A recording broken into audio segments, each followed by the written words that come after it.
За сайн байцгаана уу? Астролог сонирхогчдын өнөөдрийн мэндийг хүргэе. За Тэнгэр эрхсний хөдөлгөөн хүмүүн бидний дотоод оршихуй хийгээд сүнслэг мэдрэмжид хэрхэн нөлөөлөх тухай мэдээллийг нь удаад хүргье. За энэ бол сэрсэн ухамсар оюун санааны гэгэрэлт хүрсэн гүрүү нар өөрсдийнхөө дагагч нартай зориулгаар эрхсний хөдөлгөөнийг тайлбарласан подкастаас орчуулан хүргэж байгаа гэдгийг болгоо үзье. За одоо бол окторгой гарын эрхс бол онцгой үеэр шижиж байгаа үе гэж байна. Энэ бол нарийн ширийн бүх зүйл далд утга учиртай гэдгийг ойлгох ийм үе ирж байна. Энийг бол зөвхөн сонсож чаддаг, мэдэрч чаддаг хүмүүст л зориулсан гэж тэд ярьж байгаа юм. За энэ ямар учиртай вэ гэхээр энэ 7 хоногт нар буцаж байгаа. За нар буцна гэдэг бол өдөр хамгийн урт, шөнө хамгийн богино болж байгаа юм үеийг бол нар буц. Бид манайх монголчууд нар буцах үеийг гэж хэлдэг. За ерөнхийдөө орсоор буюу англиар энэ төр бол нар зогсох энэ төр гэсэн утгатай нэг утгаар тайлбарладаг. За тэгэхээр энэ 7 хоногт нар буцаж байгаа үе бас шин сар гарч байгаа. Энэ хоёр хүчрхэг одоо гарын эрхсийн хүчрхэг үе тохиож байгаа гэж үзэж байгаа юм байна. Тэгэхээр нэг нь бол дуусж байгааг, нөгөө нь эхэлж байгааг илэрхийлж нэгж байна л та. За дуусж байгаа гэдэг нь мэдээж нар өнөөдөр хамгийн өндөр зэгтээ хүрээд тэгээ буцаж байгаа. Дуусж байгаа гэж үзэж байна. Нөгөөх нь болохоор шин сар эхэлж байгаа. За энэ бол нэг амьсгал авах, амьсгал гаргахын агшин шиг тийм нарийн үйл анзаарагдам эргэлтийн цэг гэж хэлж байна. За хэрвээ та энэ төр зуурыг энийг болохоор ерөнхийдөө бол энэ эргэлтийн цэгийг бол төр зогсолт гэж үздэг. Ерөнхийдөө нарны өндөр цэгийг төр зогсолтын цэг гэж үздэг юм байна л да. За энэ одоо чимээг төр зуурын зогсолтыг мэдэрж байгаа бол хэрвээ та мэдэрж байгаа бол энэ шинэ мөчлөгийг таны хувьд эхэлсэн төдийгүй танд одоо шинэ боломжуудыг цонх нэгдэж байгааг та удахгүй мэдрэх болно гэж байна.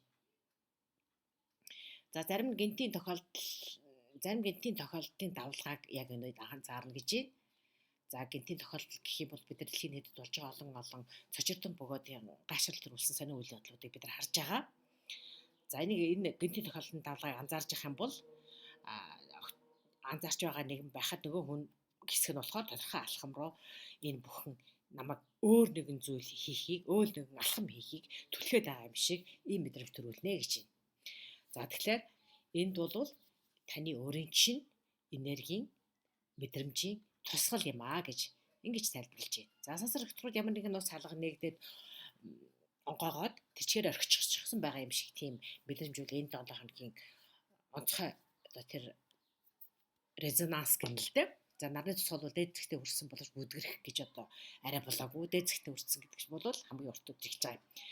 За тэгэхээр энэ бол бүдгэрэх бол болоогүй. Түүнтэй хамтаад яг энэ үед бол сугар гарыг сартай ингэж давцаж оршиж байгаа. За тэгэхээр сарны тэр нэгэн сүүдэр сугар гаригийг ингээд бүрхсэн байдалтай байгаа гэдэг нь бол одоо танд мэдрэж байгаа тэр нэгэн уул мөр мэдрэмжүүдийг жоохон юм халахлж байна гэсэн үг. Энэ бол бүтэн 7 хоногийн туршид тэр сугар гараг сар хоёрын хоорондын тэр нэгэн давхцал бол 7 хоногийн үйл явдлын арт талын одоо фон, арт талын хөгжим, арт талын одоо сэтгэл хөглөх тийм цоглох яриа байх болно гэж ингэж хэлж байна. За нар уцах үе бол нарны одоо туяа эргэлтийн хамгийн оргилцэг энэ үед бол үргэлж заавал ямар нэгэн одоо үйлдэл, үйл ажиллагаандаа засвар хийх ийм үе ирдэг гэж байна. За гэвч энэ бол маш чимээгүй энэ засвар, энэ зүйлүүд бол маш чимээгүй боловч маш хүчрхэх тийм нэгэн өөрчлөлтийг сануулж байгаа гэсэн байна. За үнийг логикоор бодож ойлгоход тийм амаргүй боловч та зөвхөн өөрөө мэдэрч тэргээрээ дамжуулан түүнийгээ таньж хариултыг нь мөн тэр бэлэмжээсээ өөрөө олж болно гэсэн байна. За эдгээр мэдрэмжүүд нь бол тэр мэдрэмжүүдэд та нээлттэй байлгах юм бол дараагийн мөчлөгийн урсгалд алга болохоос тэр нэгэн мэдрэмжүүдийг мэдэрчсэн мэдрэмжүүдийг алга болохоос өмнө та амжилтын тэр нэгэн орох хаалга руу өөрөө хэлбэл тэр орох цонх руу одоо орох тэр түлхүүрийг нь олж авна гэж та мэдрэмж дотоод мэдрэмжээсээ л тэр нэгэн амжилтын үүдийг нэг түлхүүрийг нь олж авна гэсэн байна. За энэ бол маш ховор мөч гинэ. Хүсэл тэмүүлэл сэтгэл хөдлөл ихэвчлэн тийм сонголтыг ингэж хэлж өгöd идэг гинэлтэй. Гэхдээ энэ мөчөд бол бас нөгөө тэр сар болоод санчир гарагийн бишээ суур гарагийн нөлөөндор бас нэгэн тийм сүүдэр байгаа учраас энэ чимээгүй байдал одоо төр зогсолтын энэ үе нь бол танд ямар нэгэн үнэн зүйл илэрсэн. Гэхдээ энэ нь бол танд тийм чангаар тэр мэдрэмжүүдийг хэлэх биш, харин үггүй, дүрсгүй. Гэхдээ бүрэн тодорхой байдалтай гүн гүнзгий цуурайтдаг нэг тиймэрхүү хоосон чимээгүй байдал донд энэ мэдрэмж илэрнэ гэсэн байна. За их сонирхолтой тодорхойлтууд ярьж байна. Сугар гаргийг бол сараар далдалсан.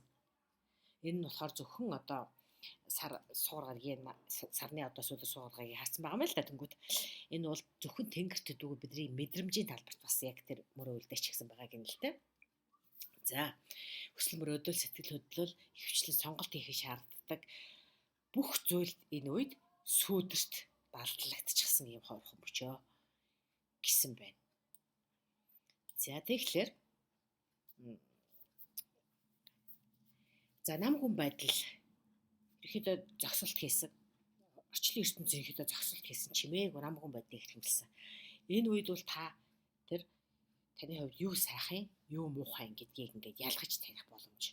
Юу нь үнэн бэ гэдгийг ингээд тодорч гарч ирнэ гэнэлтэй. Тэгэхээр сэтгэл татам зүйлд биш, харин гүн гүнзгий тэр үг дүрсгүй тодорхой тийм нэгэн мэдрэмжийг мэдэрсэн энэ зүйл чинь л таны жинхэнэ үнэн байх болно.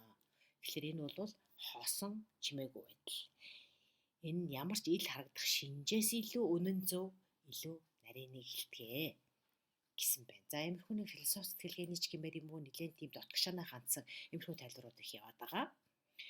За тэгээд одоо бол ер нь гадаад ертөнцид чи өрөмж их өөрчлөгдөж байгаа.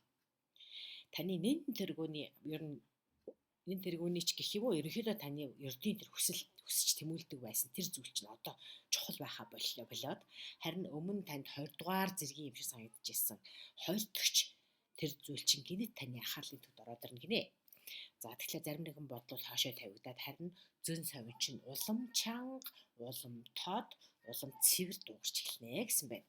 Энгийн зүйлс гүн утга учиртай болж самсаргүй хилэлгүүд дохио тэмдэг болж хуурна. Хамгийн гол нь тайлбарлах боломжгүй боловч мэдрэхгүй байж болохгүй тийм нэгэн тодорхой содон мэдрэмжүүдийн үйлэрнэ гэсэн байна. За тэгэхээр энэ бол жилийн хамгийн урт өдөр. Энэ өдөр бол окторгой төр зогсолт хийсэн гэдгийг түрүү хэлсэн. Тэгэхээр сансар окторгой ингэж төр зогсолт хийдэг нь бол танд өөрийгөө сонсох тэр боломжийг олгож байгаа юм гинэ. За тэгэхээр дээрээс нь сугар гарыг сартаа давтсан байгаа нь бол бүх худал хуурмгийг та ялгаж таних энэ боломжийг олгож байгаа гинэ. Тэгэхээр одоо зөвхөн тайлбар шаардахгүй мэдэрч чадах, мэдрэгдэж чадах илүү тод тийм бодит зүйлд анхаарлаа хандуулаарай гэж байгаа. За тэгэхээр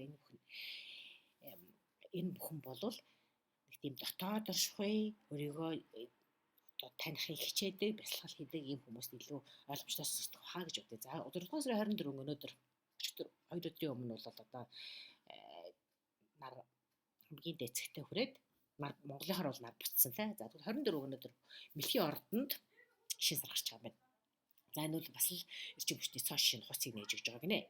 За энэ үед бол одоо бүх зүйл би тийм нарийн тодорхой дараагийн үйлдэл юу хийх вэ гэдэг зүйл дараагийн бүх юм хариу одоо тодорхойгүй байж магадгүй гэнэ л дээ.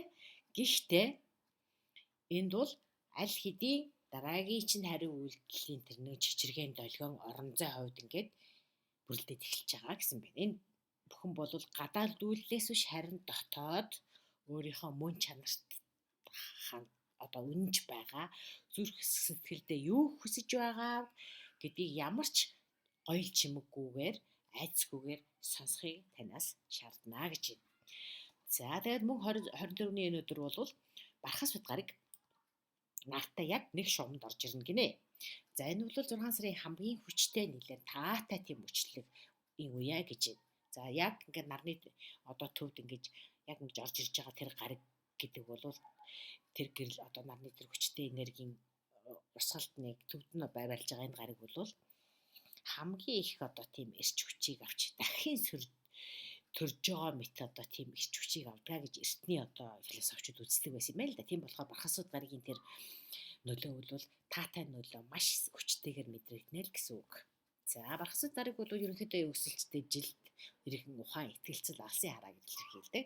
За тэр нь тэгээд нартай нэгдэж байгаа болохоор амжилтын энерги, амжилтын цонх нэгдэж байгаа гэсэн. Энэ нь бол таны зүгээр төсөөлж бодож байгаагаар биш бүр жинхэнэ утгаараа гэж шүү. За тэгэхээр та өөрийнхөө замыг сонгох боломжтой ийм мөч гинэ. За урам зоригоор тэгэхээр яг энэ үйл урам зоригоор дүүрч гэрэлтэхээс илүүтэйгээр мэдлэгээрээ чимээгүй дүүрэн байдлаар гэрэлтэх үе гэж байна. Юу хийх вэ гэдэг тухай биш.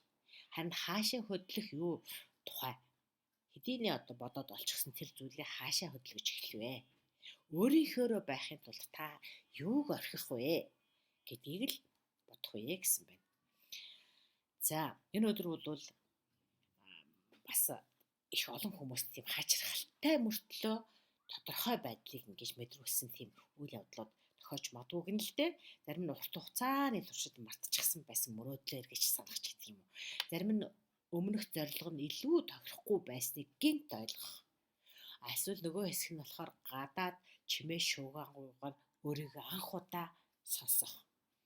Иймэрхүү ярнэ гэж байна. Тэгэхээр яг энэ үед бол та энэ 7 хоногийн туршид бол та юунд ч ярахгүй тодорхой төлөвлөгөө өмнөө тавихгүй байх нь чухал гинэ.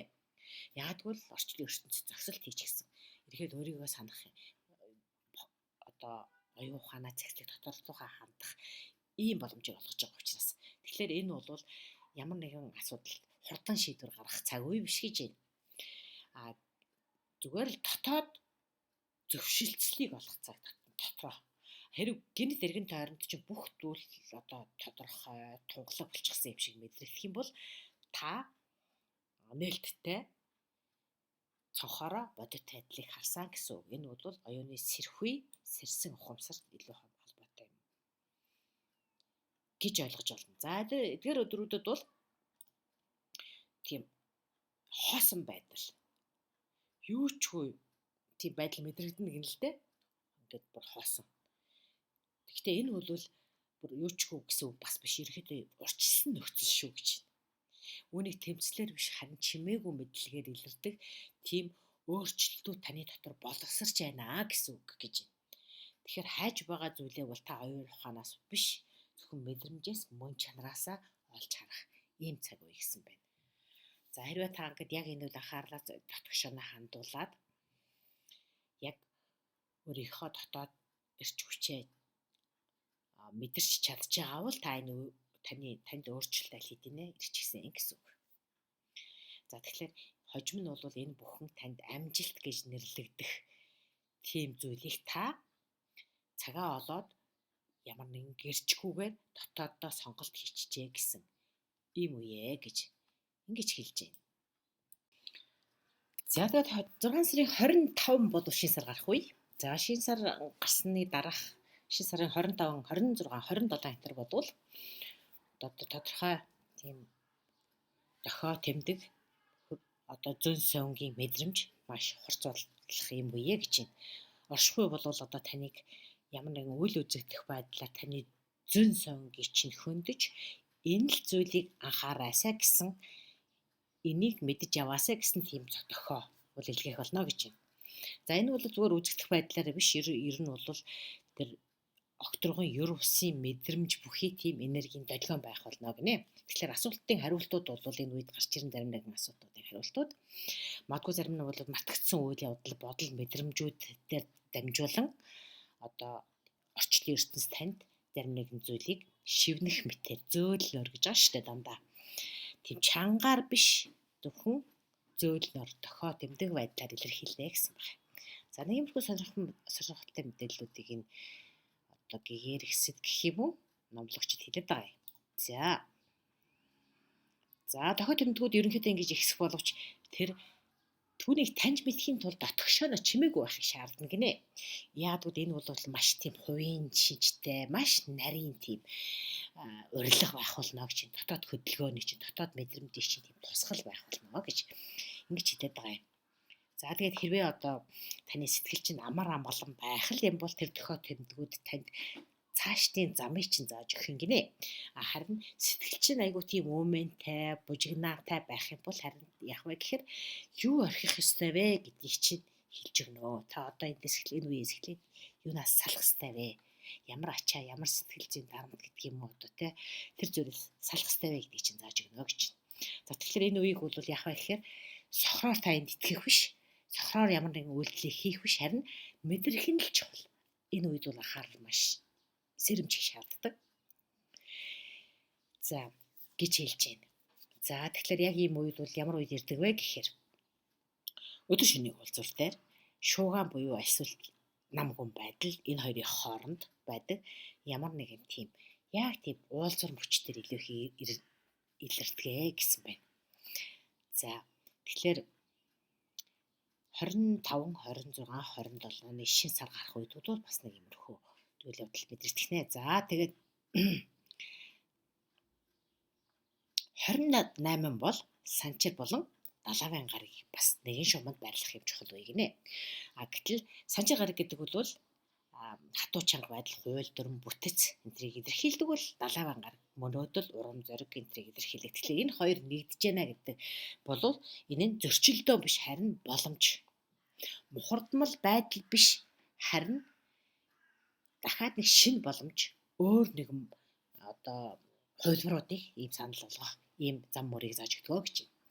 За тэгэхээр хүн бол хөвчлэн надад энэ хэрэгтэй байна, би үүнийг хүсэж байна гэсэн ийм мөрөдлийн хооронд амьдардаг бол яг энэ санчир гараг, далаван гараг хоёрын энэ нэгдлийн үед бол 3 дахь боломж танд санал болгож, 3 дахь тийм нөхцөл байдал, тодорхой байдлыг санал болгодог гинэ. За тэгэхээр энэ бол энд заавал тайлбар шаардах хэрэггүй. Аль эсвэл энд заавал илүү тийм төлөвлөгөө гаргах хэрэггүй. Зөвхөн дотоод дуу хоолой, дотоод хариу үйлдэлэл илүү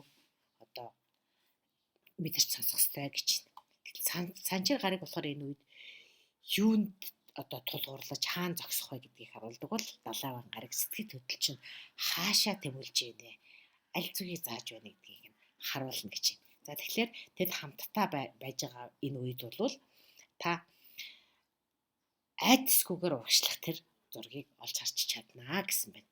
Тэгэхээр өмнө нь бол их их зүйлийг найдвартаа тулгуурлаад хүлээлтэн дээр, инерц дээр тулгаад бүтээж исэн бол одоо бүх зүйлийг илүү чөлөөлөх байдлаар ингэж олж авнаа гэсэн байна. Тэгэхээр худал хуурмаг зүйл үл энэ үед уусаад, алга болоод, чухам юу нь үнэхээр таних байсан бэ? Юу нь бусдын хүслийн тусгал байсан бэ гэдгийг та ойлгох цаг ирнэ гэж байна. За нарийн бөгөөд үйлдэлээр бус ухамсарлах замаар явагддаг тийм дотоод оюун санааны л энэ өөрчлөлтүүдийг энд яриад байгаа юм. За тэгээд зарим хүний тухайтад бол энэ бүх юм зэрэг сэтгэлгэл болоод тарих толгойтчоод эргэлдэж байгаа энэ бүх юм учир замбраагүй юм шиг санагдаж байгаа. Энэ зүйл бол хэвийн байдалтай ороход нэг удаагийн чимээгүй тийм сайхан үдшил хангалттай байдаг юм л дээ. Өөрөөр хэлбэл дотгошоо хардсан нэг л үч өөртөө гаргачих юм бол танд шинэ боломжуудын цонх нэгдээд ирнэ гинэ. Энэ сэтгэл хөдлөлийн тийм дэлбэрэлт, тэсрэлт гэдгээс илүүтэй тодорхой байдлаар зүгээр л дотгошоо харахыг хүссэн, тодорхой дотоод мэдрэмжээ сонсохыг хүссэн тэр хүмүүст л ийм боломжтой. Тэгэхээр тэд бол гарцыг биш, ерөнхийдөө эндээс орцыг, дотгошоо орох тэр орцыгоо олж хардгаа гэсэн байна. За тэгэхээр 6 сарын сүүлчийн энэ 7 хоног бол хуучин зүйлийг халаад утга учиргүй гэж санагдчихсэн бүх зүйлд цэг тавиад нэгэн зэрэг шин чиглэлийг тодорхойлох ийм үе гинэ. Гэхдээ энэ нь болохоор танд маш тийм чанга дуутайгаар огцон өөрчлөлттэйгээр ирэхгүй гинэ. Харин чимээгүй үл үзэгдэн байдлаар нээгднэ гэсэн байна. За тэгээд энэ 7 сарын сүүлчийн энэ үе бол ерөнхийдөө таны хуучин амьнаараа ерөөс амьдарч болохоо болчихсон цаг үе байна гэдгийг ухаарад цааш энэ нь бол таны хувьд шинэ эрчүүч юм аа гэдгийг мэдрэх юм цаг гэж байна. За тэгэхээр энэ үед бол айдас биш, дотоод оюун санааны илгээлт дохиог хүлээж авч түүнтэй зөвшөлдсөх байдлаар шинэ замыг өөртөө нээх чимээ гүхэн танд одоо нэгдэж байгаа тэр нэгэн цонх руу одоо орох. Тэр амжилтын хаалгаар орох. Үнэн зөв одоо өөртөө анхаарсан тийм бэлэн байдлыг шаардах юм уу гэсэн байна. Тэгэхээр та яг энэ үед бол яарах хэрэггүй. Ирээдүйг шууд одоо барьж авна гэж бас хитрхи оролдох хэрэггүй. Зүгээр л таны өмнө нэгдсэн байгаа тэр шинэ хаалгаар ажуухан ороо гэсэн ийм сонирхолтой зөвлөгөө өгч байна. За тэгээд энэ үед ямар ордныхын онцгой сайг үе гэхээр одоо сар бол Мэлхийн ордонд орчихсон байгаа. За түрүүчийн подкастаар бол Уран гарагийн тухай их ярьсан шүү дээ.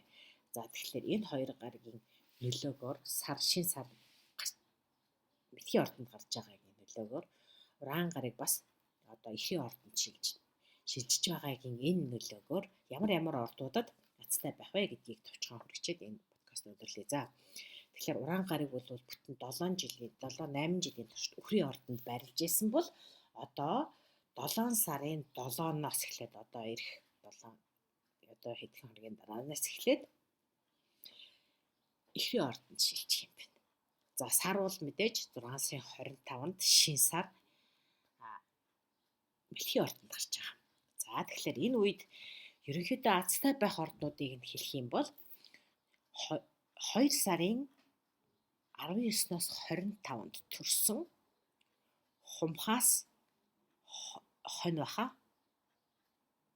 Хумхаас үгүй загас руу шилжиж байгаа энэ ордонд төрсөн хүмүүс. За мөн 4 сарын 21-ээс 27-нд төрсөн хүмүүс.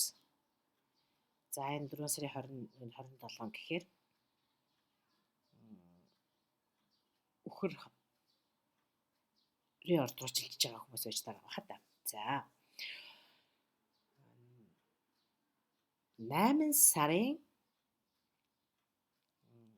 24-өөс 30-нд төрсөн хүмүүс гэхээр охины ордны тухай хүмүүс. За мөн 10 сарын 24-өөс 30-нд төрсөн эдгээр хүмүүс бол яг энэ одоо нар буцах үеийн энэ нэгэн таатай мөчлөгүүд маш одоо ацтай байх нэ гэж. За үлдсэн хүмүүс бол мэдээж түрүүчийн хэлснээр дотоод дуу хоолойгоо сонсоод юунд ч яахгүй маш ухаалгаар шийдвэр гаргах хийх ёстой зүйлдээ одоо анхаарад өөрсдөөсөө чадах бүх одоо зүйлийг анхааралтай боломжтой яарахгүй дотоод дуу хоолойгоо сонсож хийвэл бүх юм сайхан байх болно гэж ингэж хэлж байна. За удахгүй ингээд дараа нь 7 сарын 6-ын төлөв байдлаар уулзъя. Энэ хүрээд өнөөдрийнхөө бяцхан одоо зөвлөгөөгөө өндөрлөё. Та бүхэн бидэрт хамт байсанд баярлалаа. Баяртай.